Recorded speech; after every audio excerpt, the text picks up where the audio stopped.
D'une contrée lointaine sont arrivés d'impitoyables cavaliers. Fermé château, ils ont brûlé d'une incroyable férocité, asservissant et capturant toute vie sur leur passage, ne laissant derrière eux que ruines, morts et sombres nuages. Désespéré, le peuple ne savait plus vers quel dieu se tourner. Toutes leurs divinités, leurs idoles furent détrônées, détruisant temple et adversaires. Cette armée sans cesse progressait, et le roi du pays plongé dans la peur angoissée. Chaque fois qu'il envoyait des messagers, cela disparaissait. Les rumeurs disaient même que ces féroces guerriers les dévoraient. Ce grand monarque désespéré voulut offrir sa fille en sacrifice, et pour sauver sa terre, il lui infligea ce supplice. Ne tue pas mon père, pour qui voudrais-tu faire cela? Déjà nos dieux sont tombés, ma mort ne les servira pas. Mon âme a soif de cette vie que tu voudrais ravir. Je n'ai pas encore vécu et tu me demandes de périr. Ma fille, tu te dois de mourir pour sauver ton pays.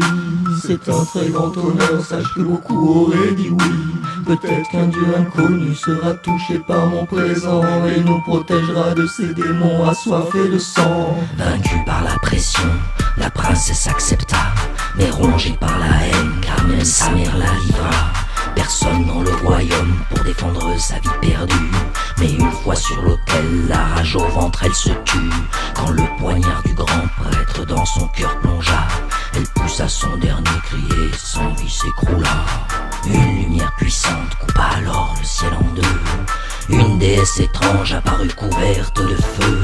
Elle plongea sur le corps de la belle sacrifiée aux dieux, entra en elle dans un éclair qui fit trembler les cieux.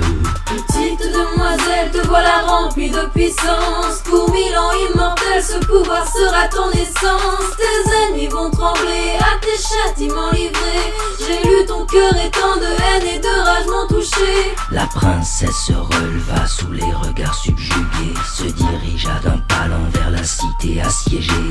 Des ailes de feu dans son dos se mirent à pousser. Dans une chaleur intense, elle les a alors déployées, s'élevant dans les airs avec une grâce enchantée. L'armée des combattants ennemis, la voyant arriver, armèrent leurs catapultes et se mirent à tirer. Aucun projectile ne put l'atteindre, tous carbonisés par la puissante magie qui de son corps irradiait. Elle balaya de sa main la moitié de leur armée. Elle se posa près de leur chef qui était pétrifié et plongea sa main dans son corps. Il se mit à brûler par ce geste si calme et si violent à la fois. Elle plongea toute leur légion dans un terrifiant effroi. Tous les soldats apeurés voulurent s'enfuir devant elle. Elle fit alors pleuvoir du ciel des flammes mortelles. Plus aucun survivant, juste des cendres humaines. Elle regarda son carnage et se souvint de sa haine. Dans une joie bien naïve, tout le royaume était aux anges, félicitant le roi et louant cette déesse étrange. Ils commencèrent à festoyer devant leur grande victoire, sans se douter une seconde de la triste suite de l'histoire. La princesse s'envola vers le château de son père, brûlant tout sur son passage, les forêts, les rivières. C'est une terre désolée qu'elle laissa derrière elle. Le royaume insouciant ne vit pas venir la belle. Elle embrasa le château et tous ses habitants.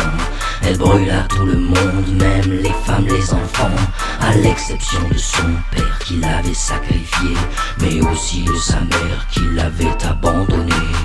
Père, tu m'as livré par peur à une mort détestable. Tu n'es désormais pour moi plus qu'un être méprisable. Ma mère, tu n'as rien fait pour m'éviter cela. Je ne voulais qu'une chose, que tu me protèges de tes doigts. Pour votre châtiment, vous serez brûlés vivants. Vous souffrirez lentement, cela durera 100 ans. Une fois toute vie éteinte jusqu'aux confins du royaume, elle se jura que pour 1000 ans elle châtierait les hommes. Ainsi finit l'histoire de la princesse flamboyante, devenue un dragon à la rage brûlante.